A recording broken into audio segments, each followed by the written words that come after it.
নিম্নচাপ ঘনাচ্ছে, প্রবল বর্ষণের পূর্বাভাস দক্ষিণবঙ্গে। দুই জেলায় লাল সতর্কতা, উত্তাল হবে সমুদ্র। বৃহস্পতিবার তেমন বৃষ্টি হয়নি, তবে শুক্রবার দক্ষিণবঙ্গের একাধিক জেলায় বৃষ্টি হয়েছে। বঙ্গোপসাগরে নিম্নচাপ ঘনাচ্ছে, দক্ষিণবঙ্গে প্রবল বর্ষণের সম্ভাবনা। এর প্রভাবে আগামী 2 দিনে অত্যন্ত ভারী বর্ষণের সম্ভাবনা রয়েছে দক্ষিণবঙ্গে। দুটি জেলায় লাল সতর্কতাও জারি করা হয়েছে।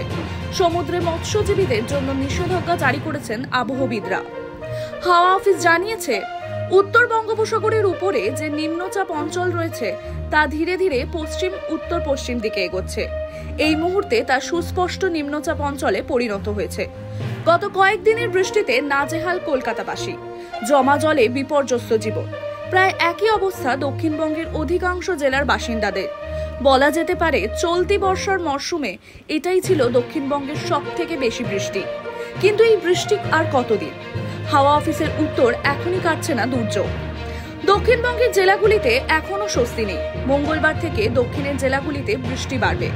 মঙ্গলবার অতি ভারী বৃষ্টির সতর্কতা রয়েছে উত্তর ও দক্ষিণ 24 পরগনা জেলায়।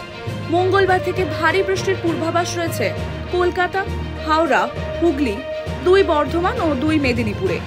বুধ ও বৃহস্পতিবার বিক্ষিপ্ত বৃষ্টির পূর্বাভাস রয়েছে। বুধবার থেকে ভারী বৃষ্টি হবে 2 বর্ধমান, বীরভূম, বাঁকুড়া ও পুরুলিয়াতে। বৃহস্পতিবার বৃষ্টির পূর্বাভাস রয়েছে বীরভূম ও মুর্শিদাবাদ জেলাতেও। উত্তরবঙ্গে বিক্ষিপ্তভাবে বৃষ্টি হবে।